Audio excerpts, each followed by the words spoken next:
Hello and welcome to the Friday edition of What's New Now, our twice-weekly show on tech news that matters. I'm Sebastian Rupley, Editorial Director of Digital Events at Ziff Davis Media. Topping the news today, the top tech issues of the presidential campaign.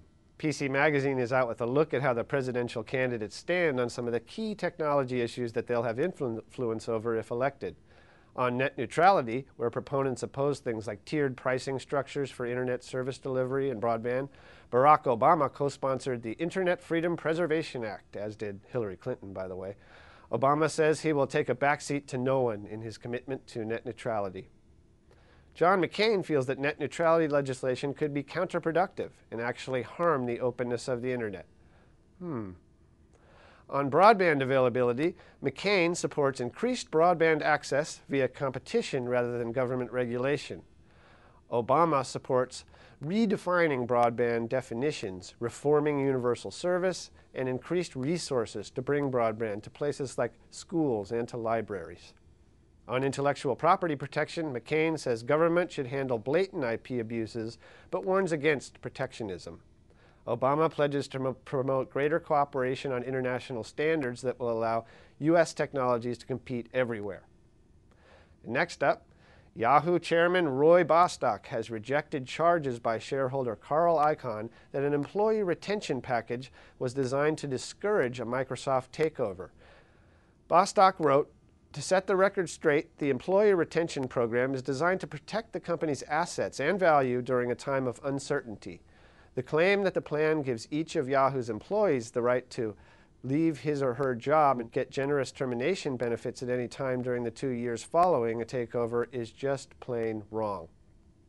Yahoo adopted a new employee severance package after Microsoft announced its $44.6 billion hostile takeover bid on February 1st.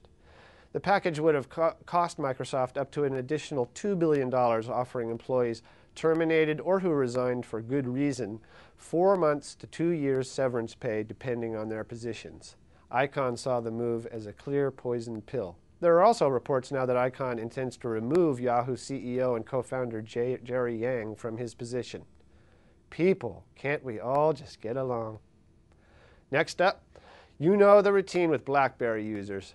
They just can't get enough of the device, checking it for new messages and the like at maximus annoyance rates.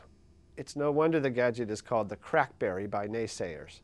Now, as if BlackBerry users needed one more excuse to be glued to their screens, E-Trade Financial Corp is giving its account holders an application that lets them get real-time stock quotes and trade on their phones. The software is available as a free download on E-Trade's website. Go for a walk instead, folks. I'm bad enough at investing already. There is really no way that I need to test my skills while on the move. Next up, Japanese firm SoftBank Corp has said it has a deal with Apple to start selling the iPhone later this year, and that's in Japan. It's the first such agreement in Japan for the hit phone. Also, Spain's largest phone company, Telefonica SA, announced it will start selling the iPhone later this year. These moves follow announcements for iPhone sales in several other countries. Apple's success with the iPhone is spreading out in many ways, and next week's Worldwide Developers Conference in San Francisco, which I'll be at, is where Apple CEO Steve Jobs is predicted to announce the much ballyhooed 3G iPhone. So let's check that out.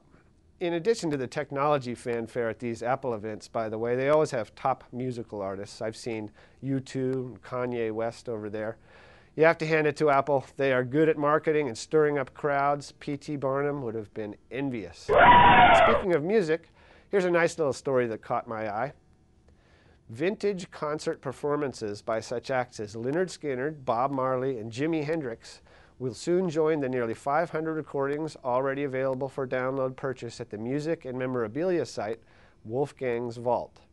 The additions were made possible through a deal between Universal Music Group and Wolfgang's Vault founder Bill Sagan. The recordings include live performances by UMG artists culled from thousands of concerts produced by late promoter Bill Graham, along with gems from other catalogs and archives dating back decades. If the concert is longer than 30 minutes, a full download is priced at $9.98, with concerts of less than 30 minutes at $5.98.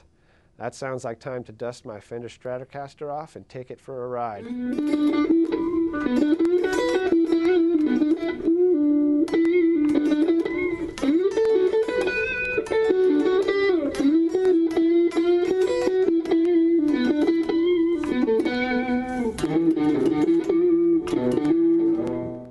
Next up, America's first female Supreme Court Justice, Sandra Day O'Connor, who is now age 78, has unveiled a video game project to teach children how courts work. She says that she wants to counter partisan criticism that justices are godless activists.